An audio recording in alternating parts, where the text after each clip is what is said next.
大家好，我係 J 姐姐。大家好，我係胡靜。大家好，我係 D 哥哥。今日開始之前呢，我想帶大家去一個地方先啊。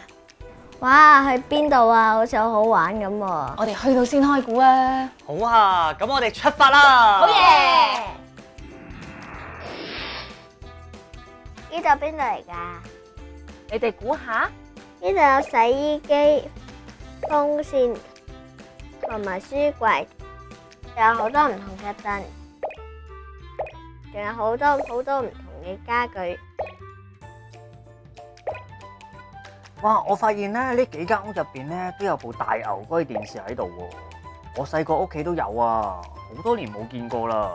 吓？咩個大牛龜啊？哦，因為咧佢好厚嘅，四四方方、大大部咁樣，所以咧我哋以前咧都會叫佢做大牛龜嘅。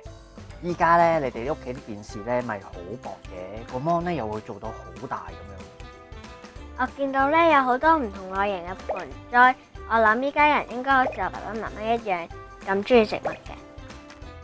咦，我仲見到有好多玩具喎，仲有 BB 車啦，同埋 BB 玩具學行車喎，係咪有小朋友喺屋企啊？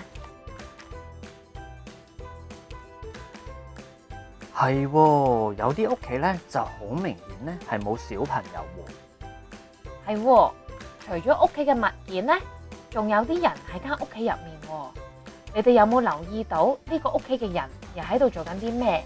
同你哋平時喺屋企見到爸爸媽媽呢，又有冇啲乜嘢係一樣？有啲乜嘢係唔一樣呢？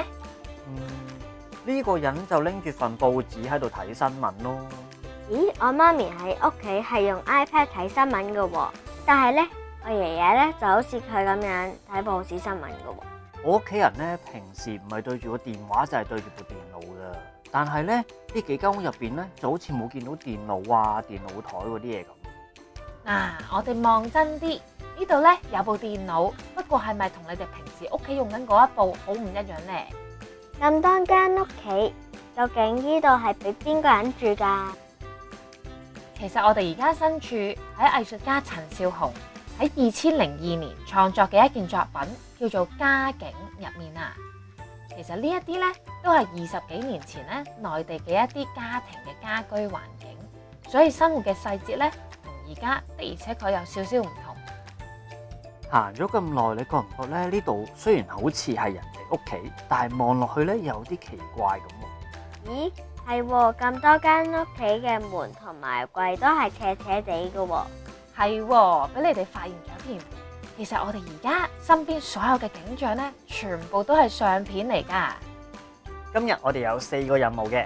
第一個任務就係同大家認識藝術家陳少雄同埋佢嘅作品。藝術家陳少雄喺90年代開始喺廣州生活同埋工作，而當時咧廣州正係以一個好快嘅速度發展，成為一個現代化嘅大城市。例如上年咧仲係平地嘅地方，今個月咧已經變咗有幾棟新嘅高樓大廈。可能上幾個月咧都仲係公園嘅地方咧，今日已經變成一間學校啦。周圍環境快速轉變，住喺高樓大廈入面嘅人又會有啲咩感覺嘅呢？藝術家佢留意到城市裏邊各式各樣嘅高樓大廈、電燈柱、郵箱、紅綠燈同埋樹，呢啲日常生活都會喺街見到嘅嘢，都會隨住時間而換嚟換去嘅喎，就好似舞台上面嘅佈景咁樣。而城市人呢，就係演員，佢哋就好似喺唔同嘅場景入邊扮演住唔同嘅生活故仔。為咗將呢一種想像表達出嚟，藝術家就去到街上邊，將每日見到嘅風景咧影低落嚟，再按住佢對呢個地方嘅印象，重新排列出一個個縮細咗嘅街道場景，成為咗一系列睇落去好真，但係有啲趣怪嘅作品。佢仲拎埋呢啲縮細咗嘅街道落樓，同條大街一齊再影多張相添嘛，個舞台變到好大啊！係呀，呢個小小嘅諗法咧，令到藝術家開始咧好仔細咁樣觀察翻自己嘅屋企喎。就好似我哋頭先去咗嗰幾間屋企咁樣，佢仲發現一個屋企入面嘅物件反映一家人嘅生活方式同埋性格。例如有人中意全屋白雪雪光猛啲啦，有人中意坐梳化咧，就因為軟腍腍。每一個屋企咧唔同嘅選擇，其實都顯示出各自嘅喜好同埋習慣。後嚟佢仲慢慢留意埋其他人嘅屋企，用之前嘅方法整咗一系列嘅盒仔。呢個系列嘅作品就叫做家境啦。透過做呢件事，佢希望咧知道當時城市人之間嘅生活有啲乜嘢係相同，同埋有啲乜嘢唔同嘅地方啊！我哋翻咗嚟啦，啱啱變到好細咁樣，好好玩啊！好似我屋企嘅模型咁樣。係啊，好似藝術家咁樣咧，佢將啲景象咧變成張相，再剪翻出嚟咧，可以拼拼貼貼，就將佢日常生活見到嘅唔同景色啦，同埋人像咧，可以重新拼咗一啲新嘅風景同埋新嘅古仔啊！係啊，我哋咧依家睇相成日都淨係喺電話啦、iPad 睇喎，其實我哋都好少真係晒張相出嚟㗎。不如我哋都好似試下藝術家呢個方法咁樣，將我哋自己縮細之後咧，睇下可唔可以喺屋企度揾到一啲新風景，好唔好啊？好啊！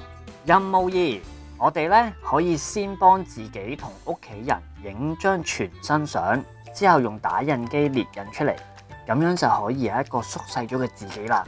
我哋而家就去揾新嘅風景，個心情咧好似去旅行咁樣。不如諗下去旅行嘅時候，你哋會做啲乜嘢？爸爸中意行山，媽咪中意喺公園野餐，我中意去日本圍爐，我哋中意去旅行，全家影 selfie。媽媽有時會中意玩刺激嘅遊戲，爸爸想試下玩香蕉船，有時想揾條吊橋嚟行下，有時我想同爹哋媽咪去公園攬住棵香蕉樹。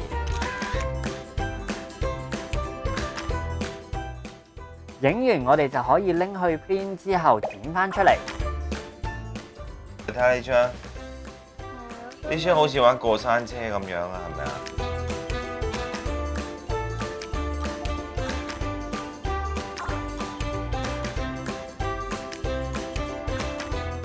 太耐冇去旅行啦，我都唔記得去旅行應該做啲咩。睇到買個揸緊嘅。胡靜，你真係唔想玩過山車啊？其實我都想玩，但係我覺得好似好驚咁啊。唔使驚，陣間我哋都可以用呢啲公仔剪出嚟嘅公仔，揾隻香蕉船坐下咯。有冇啲你喺旅行你唔敢去玩，跟住我哋試下可以喺屋企揾呢啲人仔幫我哋去玩啊？咁咪可以去城堡添咯，咁樣。都可以變細咗真係可以去好多地方喎。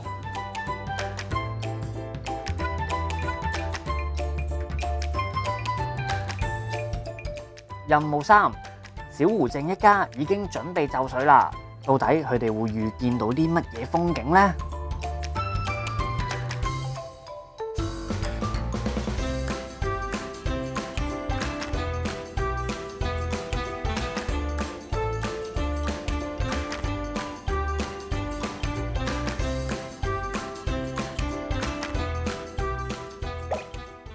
呢隻鹿讓我諗起奈良嗰隻鹿㗎。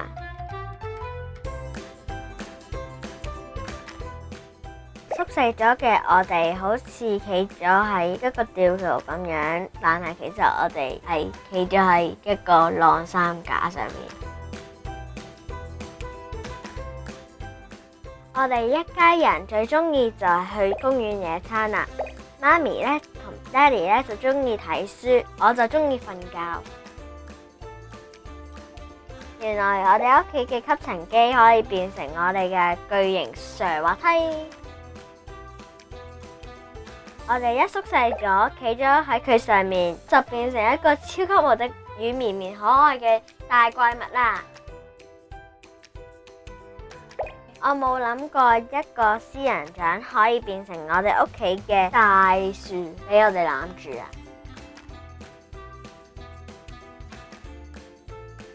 咦，嗰度有張吊床俾我哋瞓覺，不過問題係我哋究竟應該點樣上去呢？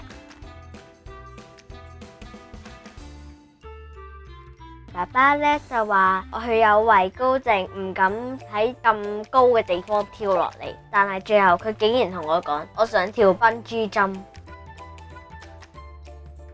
原來我屋企嘅玩具可以變成我哋全家人嘅過山車啊，好刺激啊！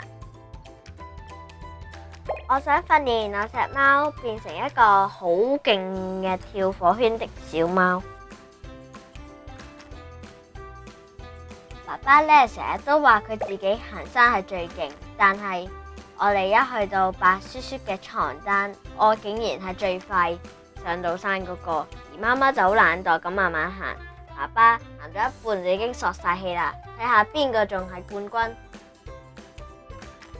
我覺得我哋行咗入去嗰個彩虹隧道，好似一個時光機啊！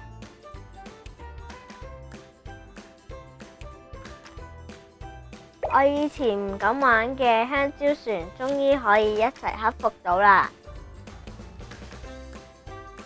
呢個 iPad 上面嘅 wallpaper 好似企咗喺一個沙灘上邊，所以我哋忍唔住拎咗個電話出嚟影咗張 selfie 先講啦。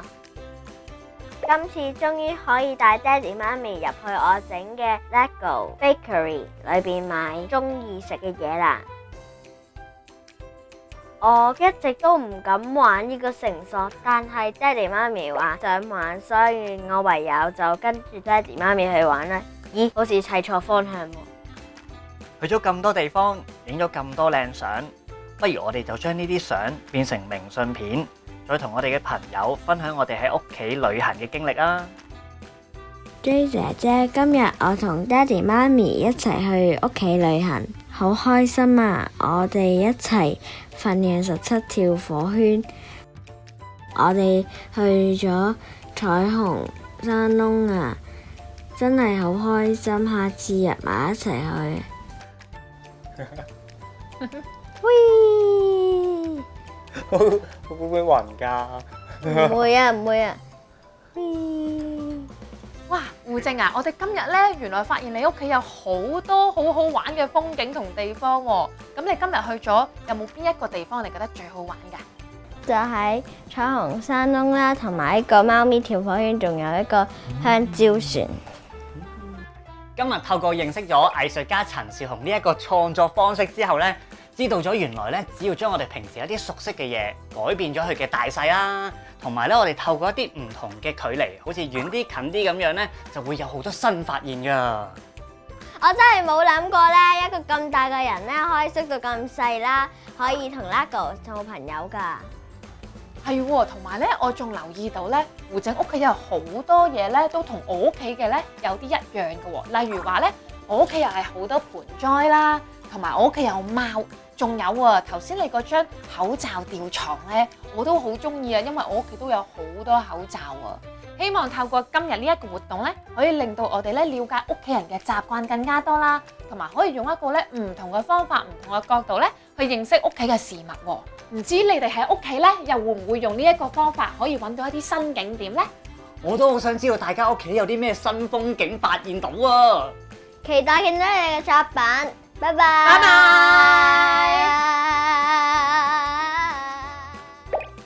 我留意到有好多藝術家都會喺創作入面提到發掘新觀點嘅重要性，但係同小朋友又有啲咩關係呢？發掘新觀點可以幫助小朋友擴闊對事物嘅認知，豐富生活嘅體驗。呢個呢係創意教育裡面一個好重要嘅元素嚟㗎。就好似藝術家陳少雄透過相片沖曬，將現實裡面嘅事物縮細，再用剪貼嘅方式重新組合，示範咗呢點樣去用一種宏觀又親切嘅距離去觀察城市人嘅生活空間。今次呢個活動，家長同小朋友呢就用咗類似嘅方式，重新探索熟悉嘅環境喎。呢個過程唔單止可以豐富家庭生活嘅體驗啊，仲可以咧令到小朋友提高觀察力，發揮想像力。日後咧遇到唔同類型嘅作品呢，家長不妨同小朋友留意下作品嘅創作媒介啦、呈現嘅方式，或者咧就會發現更多睇嘢嘅新觀點啊！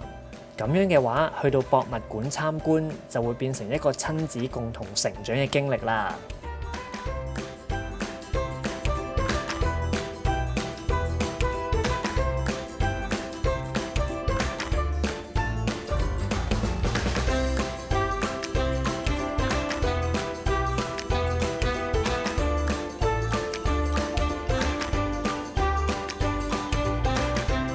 期待見到你嘅作品，拜拜。